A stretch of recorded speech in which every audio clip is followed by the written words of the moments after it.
যাও তাদের মধ্য হতে কোনো একজনকে ধরে আনো। সৈন্যরা বলল, হুজুর, তারা তো আমাদের দেখে ভয়ে পালাচ্ছে, তাহলে ধরে এনে কি করব? জুলকারনাইন বলল, তাদের আবারও পরীক্ষা করে দেখা হবে তারা আসলে কি মানুষ্য জাতি। অতএব সৈন্যরা যখন তাদের কাছে গেল, তারা সবাই ভয়ে ভীত হয়ে গুহার মধ্যে ঢুকে যাচ্ছে।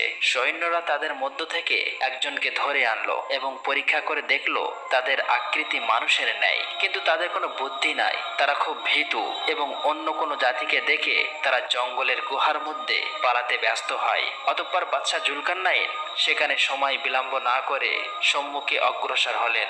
পুনরায় এক পথ ধরল। যেতে যেতে দুই পাহাড়ের মধ্যবর্তী স্থানে পৌঁছালো। পাহাড়ের মধ্যবর্তী স্থানে এসে এমন এক সম্প্রদায়কে দেখলো যারা তার কথা কিছুই বুঝতে পারছিল না, তবে আকার ইঙ্গিতে বাদশাহ জুলকারনাইন তাদের কথা বোঝার চেষ্টা করলো এবং তারা বলল, হুজুর, আপনার মতো ন্যায় সৎ বাদশাহ আমাদের মাঝে উপস্থিত হওয়ায় আমরা গর্বিত। তারা বলল, হে জুলকারনাইন, ইয়াজুজ মাজুজ নামের মানুষরূপী দৈত্যের এক সম্প্রদায় এই জমিনে খুবই অশান্তি সৃষ্টি করেছে। তারা যখন বার হয় তাদের ভয়ে সবাই ঘর বাড়ি ছেড়ে অন্য জায়গায় আশ্রয় নিতে হয়। তারা সবকিছু ক্ষতি করে দেয়, এমনকি খাদ্য পশু সবকিছু খেয়ে শেষ করে দেয়। তাদের সংখ্যা এত বেশি যে তাদের সাথে আমরা যুদ্ধ করে পারি না। তাদের থেকে আমাদেরকে রক্ষা করুন। অতএব হে জুলকারনাইন, আমরা কি চাঁদা করে আপনাকে কিছু অর্থ দেব যাতে আপনি তাদের মাঝে একটি বড় প্রাচীর করে দিতে পারেন? তখন জুলকারনাইন বলল, আল্লাহ তাআলা আমাকে যে পরিমাণ অর্থ ও ক্ষমতা দিয়েছেন তাই যথেষ্ট। অতঃপর আপনারা আমাকে শ্রম দিয়ে সাহায্য করুন, আমি তোমাদের এবং ইয়াজুজ মাজুজের মাঝে একটি প্রাচীর তৈরি করে দেব। অতঃপর বাদশাহ জুলকারনাইন তাদের চরিত্র এবং কার্য সম্পর্কে জানতে চাইলেন।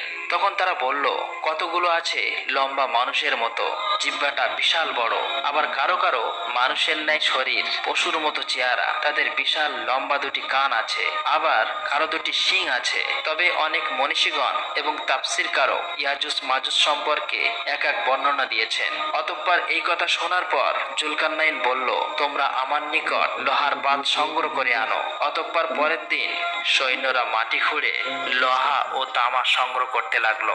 যখন উভয় পর্বতের মধ্যবর্তী স্থান লোহা দ্বারা পূরণ করা হলো, তখন জুলকারনাইন বললেন, তোমরা চুলায় আগুন ধরাও এবং লোহায় তাপ দিতে থাকো।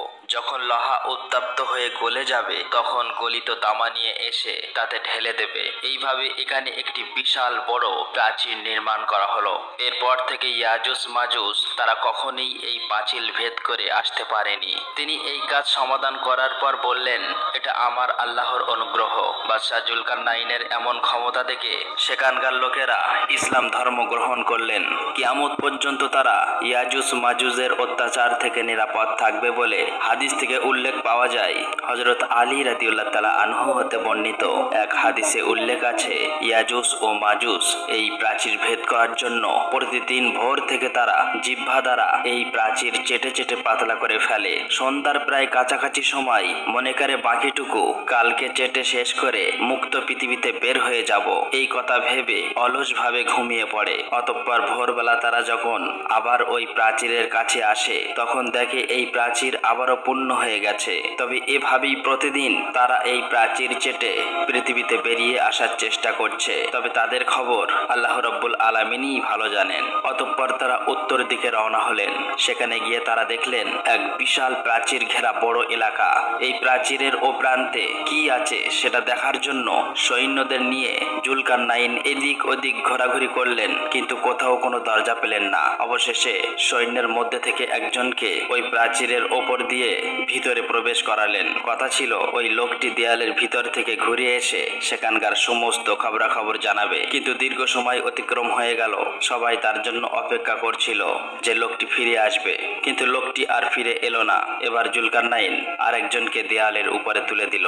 সে যেন দেয়ালের উপর থেকে দেখে ওই প্রান্তের সমস্ত খবর দেয়। কিছুক্ষণ পর ওই লোকটিও দেয়ালের উপর থেকেই অদৃশ্য হয়ে গেল। দীর্ঘ সময় অতিক্রম করার পর সে লোকটিও ফিরে এলো না। তখন জুলকারনাইন ভাবলেন সেখানে কোনো রহস্যময় গজবী জাতির অস্তিত্ব রয়েছে, আর কোনো লোককে হারাবে না বলে জুলকারনাইন আর সামনে এগোলো না। অতঃপর সেখানে সময় বিলম্ব না করে তারা আবারও পূর্ব দিকে রওনা হলেন। এরপর এরপর কিছু দূর গিয়ে তারা দেখলো একটি সুন্দর শহর। সেখানকার মানুষজন শিক্ষিত এবং জ্ঞান বিজ্ঞানে খুবই উন্নত, কিন্তু তাদের ভাষা বোঝা খুবই কঠিন ছিল।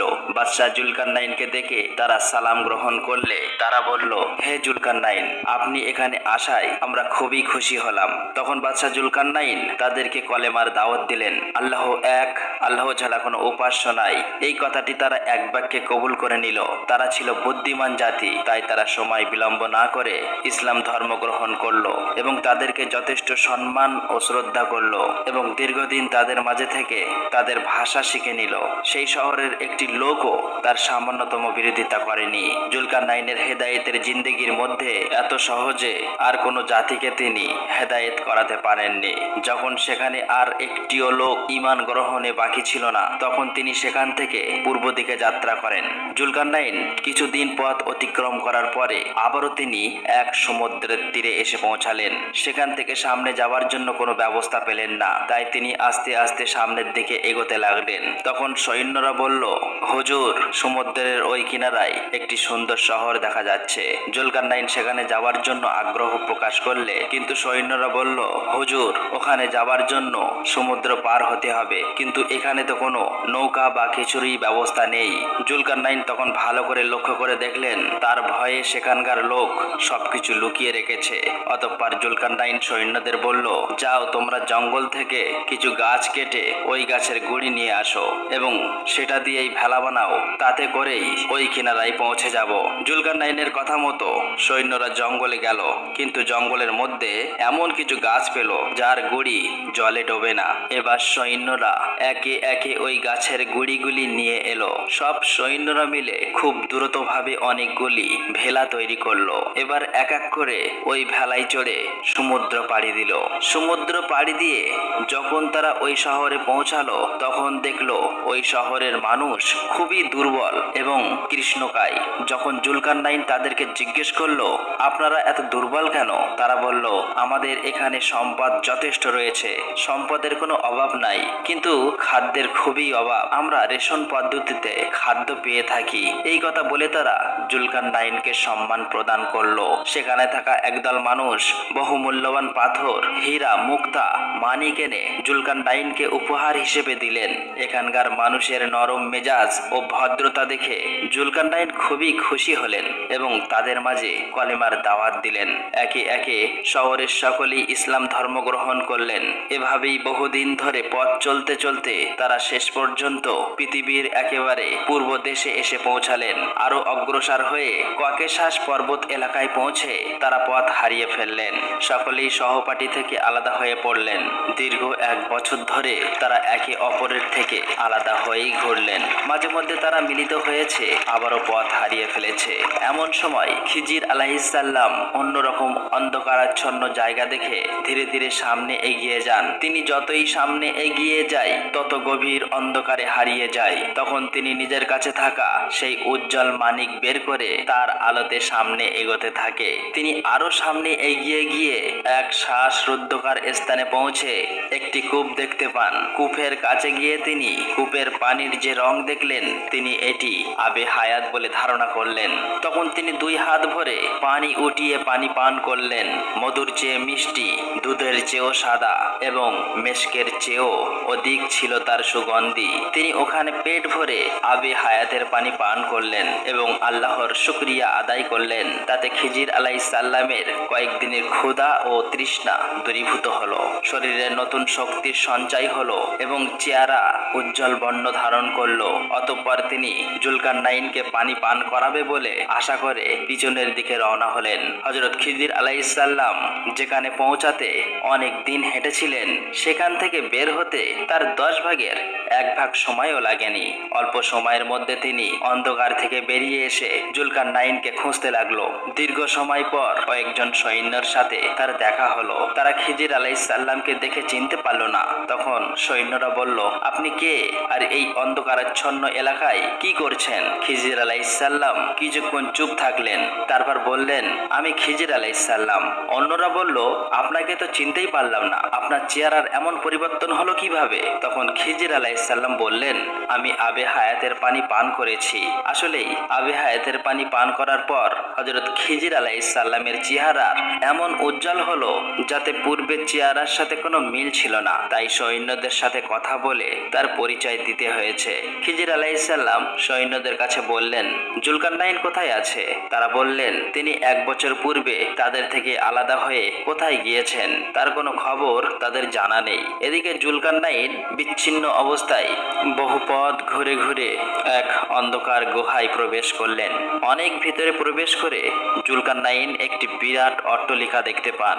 আস্তে আস্তে তিনি অট্টালিকার কাছে গিয়ে দেখেন দরজায় বিশাল বড় আকারের একটা মোরগ। তারা মানুষের মতো কথা বলতে পারে। জুলকারনাইনকে দেখা মাত্রই মোরগ বলল, হে পৃথিবীর আদিবাসী বাদশাহ জুলকারনাইন, আপনি কি জন্য এখানে এসেছেন? তখন জুলকারনাইন বলল, আমি আবে হায়াতের পানির খোঁজে এখানে এসেছি। যদি আবে হায়াত পেতাম তাহলে আবে হায়াতের পানি পান করে সারা জীবন বেঁচে থাকতে পারতাম। জুলকারনাইনের কথা শুনে মোরগ হাসতে হাসতে বলল, আল্লাহ রাব্বুল আলামিন আপনাকে যে বিশাল রাজ্য এবং অফুরন্ত সুখ স্বাচ্ছন্দ্য দান করেছেন তাতে আপনার মন ভরল না? এখন আপনি পৃথিবীতে কিয়ামত পর্যন্ত বেঁচে থাকতে চান? এতটা লোভে পড়া আপনার উচিত হবে না, কারণ পৃথিবীর বয়স শেষ। এখন গান বাজনার প্রচলন হয়েছে। পুরুষেরা নারীর বেশ ধারণ করবে এবং নারীরা পুরুষের বেশ ধারণ করে। তাছাড়া মানুষ বড় বড় ইমারত তৈরি করে দুনিয়ার আয়েশ আরামে বিভোর হয়ে থাকবে। আল্লাহর স্মরণ মানুষের মধ্যে থাকবে না। দিন দিন মানুষ অধঃপতনের দিকে অগ্রসর হবে। এই সময় আপনার কিয়ামত পর্যন্ত বেঁচে থাকার সার্থকতা কোথায়? এই কথা বলে তারা পালকগুলো ঝাপটাতে লাগলো। তখন অট্টালিকাগুলো মণিমুক্তা, জহরত, হিরে, পান্না নামক বহু মূল্যবান পাথরে পরিপূর্ণ হয়ে গেল। তখন মোরগ জিজ্ঞেস করলো, আপনি কি এইসব নিতে চান? তখন জুলকারনাইন বললেন, না, আমি এইসব চাই না। অতঃপর মোরগ বলল, তবে আপনি সামনের দিকে এগিয়ে যান, আরো কিছু জানতে পারবে। তখন জুলকারনাইন মোরগের কথা মতো সামনের দিকে এগিয়ে গেল। সামনের দিকে কিছু দূর গিয়ে দেখলেন ইসরাফিল ফেরেশতার ন্যায় একজন বিরাট বড় সিংহা নিয়ে দাঁড়িয়ে আছে। সে কোনো দিক তাকাচ্ছে না, শুধু আকাশের দিকে তাকিয়ে আছে। জুলকারনাইন সেখানে পৌঁছে ইসরাফিল ফেরেশতাকে সালাম দিলেন। অতঃপর ইসরাফিল ফেরেশতা তাকে বলে, হে জুলকারনাইন, তুমি কি উদ্দেশ্য নিয়ে এখানে এসেছো? জুলকারনাইন বললেন, আমি আবে হায়াতের পানি অনুসন্ধান করছি। আমি আবে হায়াতের পানি পান করে কিয়ামত পর্যন্ত বেঁচে থাকতে চাই। তখন ইসরাফিল ফেরেশতা জুলকারনাইনের কথা শুনে বলল, তোমার এই লোভ না করাই উত্তম। দীর্ঘ হায়াত লাভ করে কেউ আল্লাহ রাব্বুল আলামিনের নৈকট্য লাভ করতে সক্ষম হয়নি। অতএব সোজা নিজের বাড়িতে ফিরে যাও এবং আল্লাহ রাব্বুল আলামিন যে হায়াত দিয়েছেন তার শুকরিয়া আদায় করো। মনে রেখো, এই সময়ের মধ্যে যেন বেকার মুহূর্ত না কাটে। এই কথা বলার পর জুলকারনাইনকে এক টুকরো পাথর দিল এবং বলল, এই পাথর দ্বারা আমার কথাগুলো পরীক্ষা করো। অতঃপর জুলকারনাইন পাথর নিয়ে অন্ধকার এলাকা থেকে আলোর দেশে রওনা হলেন। প্রতিমধ্যেই মাটির উজ্জ্বল রং ধারণ করলো। তার বিশিষ্ট সঙ্গী লোকমান হাকিমের নিকট জিজ্ঞেস করলেন, এটি এভাবে উজ্জ্বল হয়ে উঠছে কেন? তখন লোকমান হাকিম বলল, এটা মাটি নয়, এখানে মুক্তা, জহরত, ইয়াকুত ও ফিরোজা নামক মহামূল্যবান পাথরের স্তূপ। আপনার প্রয়োজন হলে নিতে পারেন। তখন জুলকারনাইন সেখান থেকে কিছু পাথর নিয়ে নিলেন। দীর্ঘ সময় পরে তারা অন্ধকার থেকে আলোর দেশে এসে পৌঁছালেন। তখন দেখলেন পথের কুড়ানো পাথরগুলো বাস্তবে কি অমূল্য পাথর, আর ইসরাফিল ফেরেশতা দেওয়া পাথরটি একটি বিড়ালের মাথার আকৃতির সাদা পাথর। এই পাথর সম্পর্কে জুলকারনাইন লোকমান হাকিমের কাছে জিজ্ঞেস করলেন, এটি তাকে দেওয়ার কারণ কি? তখন লোকমান হাকিম বলল, এই পাথর তাকে দেওয়ার উদ্দেশ্য হলো আপনাকে পৃথিবীর সবকিছুর লোভ পরিত্যাগ করা।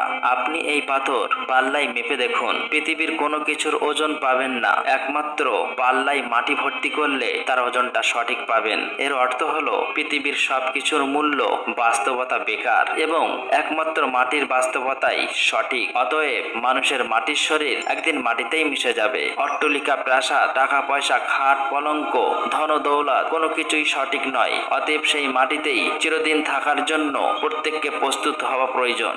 এই কথা শুনে জুলকারনাইন তার কাছে থাকার সমস্ত সোনা, রূপা, হিরে, মুক্ত, মানিক, টাকা পয়সা, ধন দৌলত উপস্থিত লোকের মাঝে বিলিয়ে দিলেন এবং বললেন, তোমরা দেশে চলে যাও, আমি এই পাহাড়ের পাদদেশে বাকি জীবন কাটিয়ে দেব।